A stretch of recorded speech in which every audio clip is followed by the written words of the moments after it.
안녕하세요. 오늘은 21년도 KDB 산업은행 인턴에 대해서 알아보도록 하겠습니다. 네, 먼저 산업은행은 굉장히 기업은행과 양대 산맥을 이루는 정책금융을 선도하는 은행이죠. 굉장히 인기가 또 많기 때문에 이렇게 바로 달려왔습니다. 그래서 먼저 자소서 쓰기 전 알아야 할 6가지에 대해서 좀 준비해 보았습니다. 먼저 한국사 능력 검정시험 필요하냐고 묻는 분 계신데 필수는 아닙니다. 쓸 때 붙는 친구들도 굉장히 많이 보았기 때문입니다. 교육사항은 추가 버튼이 있습니다. 꼭 10개 다 입력을 해주시길 바라겠습니다. 10개를 입력해야 면접관 분들이 느끼시기에 아무래도 5개, 4개 이런 것보단 10개가 더 좋을 것 같습니다. 세 번째, 인턴 경험이 없어도 붙나요? 라고 말씀을 해주시는데 인턴 경험이 없어도 서류는 붙습니다. 하지만 면접에서 조금 아쉬운 결과를 많이 가져오는 친구들을 보았습니다. 아무래도 정책금융이다 보니까 이 단어도 생소하고 말하는 느낌부터가 조금 자연스럽지가 않더라고요. 기금 쪽이나 정책자금을 수행하는 공단이나 이런 데서 많이 지원을 하는 기관이기 때문에 면접에서 좋은 결과를 가져오기 위해서는 인턴 경험이 있는 게 조금 좋겠다라는 생각을 합니다. 그리고 네 번째, 교내외 활동 3가지. 골고루 금융 동아리도 좋고 공모전도 좋고 취미생활 관련한 활동도 좋겠습니다. 그리고 5번째, 글로벌 역량 활동 내용인데요. 3-4가지 정도로 50자, 60자 정도로 해서 300자 꼭 채울 수 있도록 해주시면 되겠습니다. 그리고 글로벌 역량이다 보니까 어학연수도 될 수 있고 해외 봉사도 될 수 있고 그리고 해외에 직접 나가서 진행하는 프로젝트가 될 수도 있고 국내에서 해외를 나갈 수 있는 프로젝트도 괜찮겠습니다. 그리고 6번째, 활동 내용인데요. 자격증, 관련 교육, 프로젝트, 기타 경험이라고 써져 있는데 꼭 주의하실 게 디지털 역량과 관련된 내용이어야 됩니다. 그래서 디지털 역량을 기반으로 4가지 카테고리에서 서술해 주시면 되겠습니다. 그리고 우리 지원 동기입니다. 지원 동기는 여러분들이 실수를 하시는 경우가 있더라고요. A4 용지에 적는 친구들도 보았고요. 21년도 1차 상반기에 적은 내용을 가지고 그대로 스캔 업로드를 하시는 경우도 보았습니다. 하지만 근데 여기 보이실까요? 2021년도 2차 청년 인턴이라고 분명히 적혀 있습니다. 여러분들 꼭 확인하시고 직접 다운받아서 수기로 작성해 주시는 겁니다. 그리고 700자니까 글자 수를 확인할 수 있는 곳에 꼭 700자 내외로 계산해서 적어주시면 되겠습니다.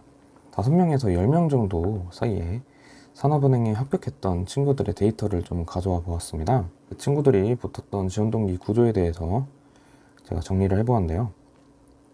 먼저 첫 번째, 코로나, 중소기업 위기, 금융지원 문제, 배경을 통한 핵심 전략이 필요한 시점임을 언급해야 합니다. 이게 어떤 뜻이냐? 우리는 산업은행을 지원하기 위해서 왜 지원해야 되는가에 대한 배경이 분명히 존재할 것입니다. 코로나로 중소기업이 자금이 필요했다. 중소기업에 필요한 생산적 금융이나 포용적 금융 이런 문제들이 있겠죠. 최근에 들어서 코로나라는 새로운 바이러스로 인하여 사회에 문제를 일으키는 특수한 경우잖아요. 그래서 이를 통해서 산업은행은 어떠한 역할을 해야 되는가에 대해서 먼저 배경을 적어주시는 게 좋겠습니다. 산업은행을 통해서 어떠한 전략이 먼저 우선인가, 성장인가, 혁신인가, 포용인가에 대해서 적어주시면 되겠습니다.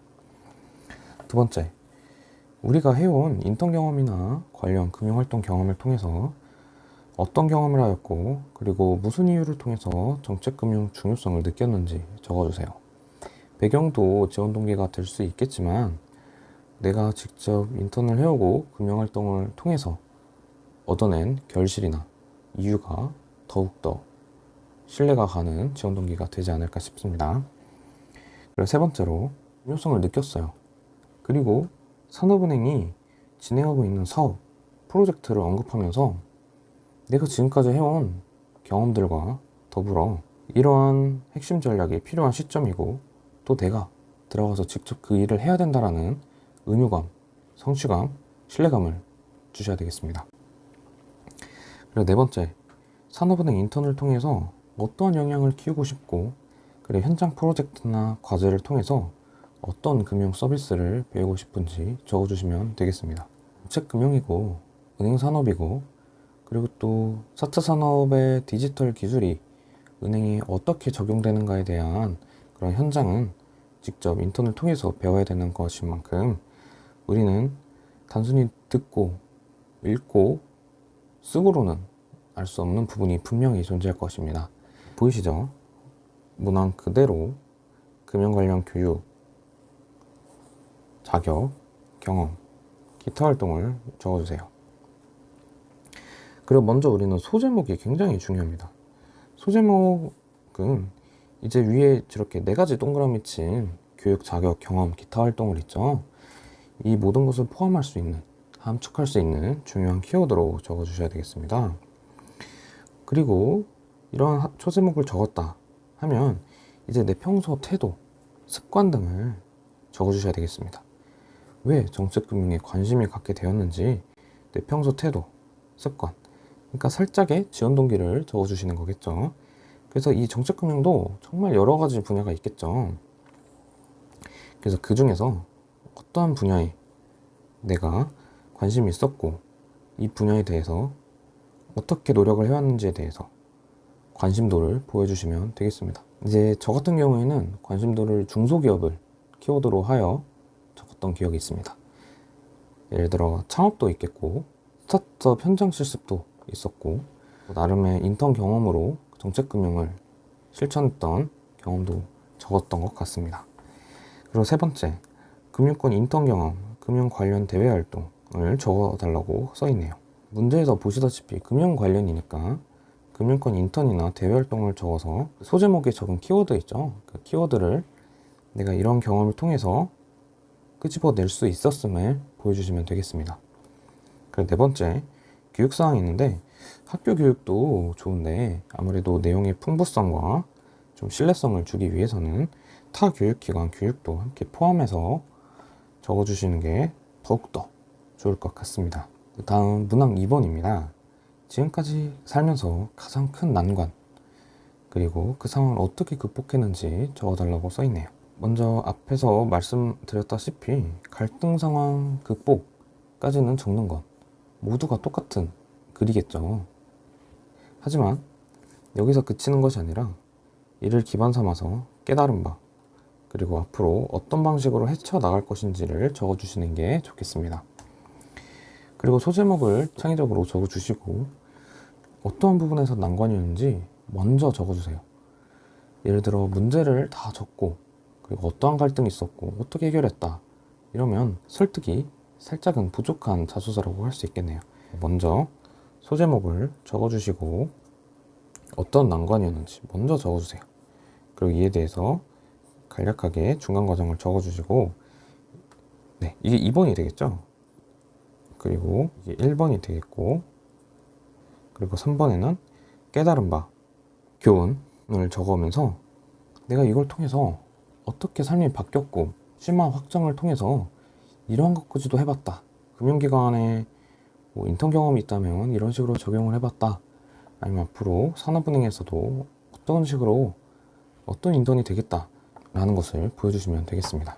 정리하자면 갈등 상황 극복은 모두가 쓰는 문항이지만 이러한 갈등 상황이 극복을 만들어내고 극복이 또 자신의 발전을 가져왔다면 그 부분에서 핵심 역량이 어떻게 발전했는지를 적어주시는 게 좋겠습니다. 그럼 다음 문항 가보실까요?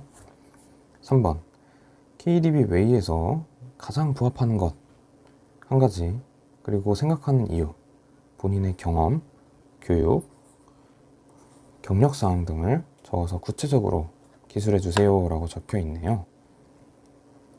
개인적으로 많이 붙을 수 있었던 사례가 이 두 가지입니다. 사회적 신뢰와 사회적 책임 그리고 디지털 마인드 이렇게 있죠. 제 개인적으로는 이 두 가지를 추천을 드리겠습니다. 나머지는 제가 읽어보기엔 전문가로서 대안을 제시한다? 이건 좀 인턴으로서 조금 얻기 힘들 것 같고요. 미래를 생각하고 행동하자. 이것도 좀 모호한 질문이고요. 외부와 협력하여 더 나은 길. 뭐 나머지 보면 다 그냥 그런 문항들입니다. 하지만 근데 우리가 정책금융에 지원을 하고 또 사회를 위해 헌신하고 또 사회적 봉사 활동 경험이 있다면 이런 경험, 사회적 신뢰 경험, 그리고 내가 요즘 트렌드가 또 디지털, 4차 산업, 빅데이터, 3D 프린팅, 뭐 4D 프린팅, 드론 이런 게 있잖아요. 그래서 이러한 디지털 마인드를 갖기 위해서 공부했던 경험도 좋을 것 같습니다. 제가 적었던 방식대로 먼저 예시를 좀 말씀해 드리면, 저는 이제 융복합을 좀 강조를 했습니다. 제가 이런 사회적 가치를 좀 선순환시키고 싶어서 노력을 해보았는데, 아무래도 인문학적 소양도 중요하지만 이걸 행동으로 끌어낼 수 있는 디지털 역량도 굉장히 중요하다고 말씀을 드렸었습니다. 그래서 이 인문학적 역량과 디지털 역량이 같이 겸비된 융복합 역량이라고 하죠. 이 융복합 역량을 통해서 보다 사회에 큰 파급 효과를 가져오는데 도움이 되었다라고 썼습니다. 그래서 이렇게 빠르게 변화하는 금융산업인 만큼 융복합적 디지털 마인드를 가지면서 기업의 상품과 가능성도 확인할 뿐만 아니라 산업은행에 고객으로 오시는 분들 있죠. 기업이 되겠죠. 그 기업들의 가능성, 앞으로 어떻게 성장할 것인지, 4차 산업의 기술을 가지고 보이지 않는 잠재성을 평가하고 자금 지원까지 나갈 수 있는 그런 모습을 갖출 수 있는 게 또 인턴이지 않을까 생각을 합니다. 금융기관이라는 게, 그러니까 고객이 기업이겠죠. 기업, 금융기관, 그리고 4차 산업기술, 세 가지의 주체가 있는데 금융기관은 중간에 껴있단 말이죠. 그래서 중간 역할을 해야 되고, 인턴은 또 금융기관 안에서도 중간 역할을 해야 됩니다. 따라서 이 소통 역량, 업무 이해도, 산업의 이해도, 이런 것이 다 디지털 마인드에서 비롯되지 않을까라고 싶습니다. 아무래도 금융기관에서도 가장 문제점인 게, 새로운 4차 산업의 기술을 들여와도 고객이 이를 잘 활용할 수 있는가라는 거죠.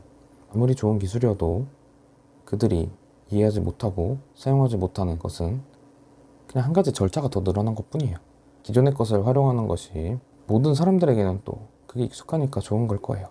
이 디지털 마인드를 통해서는 기존의 것을 활용해서 새로운 것도 입혀보고 또 새로운 것도 적용시켜서 더 나은, 더 신속한 금융 지원이 이루어질 수 있는 환경을 만들 수 있다면 인턴으로서 갖춰야 될 행동 규범이자 가치관이자 마인드이지 않을까 생각을 해봅니다. 오늘은 2021년도 KDB 산업은행은 여기까지 마치고요. 산업은행의 자소서를 보니까 산업은행에 대한 것도 중요하겠지만 나에 대해서, 지원자에 대해서 쓰는 항목이 굉장히 많더라고요. 내 경험, 내 역량, 비전 등을 적으면서 산업은행이 사람에 초점을 맞추고 있는 것 같습니다. 그래서 여러분들도 내가 이런 행동을 했는데 이게 이렇게도 연결이 될 수 있겠구나 라고 고민을 해보세요. 단순히 내가 이 일을 했는데 이거하고는 연관이 없어 라고 하기보다는 이것이 이렇게도 연결될 수 있겠구나 라는 생각을 꼭 갖고 산업은행의 인턴으로서 정책금융을 선도하는 주자로서 활동하시길 바라겠습니다. 이상 마치겠습니다. 감사합니다.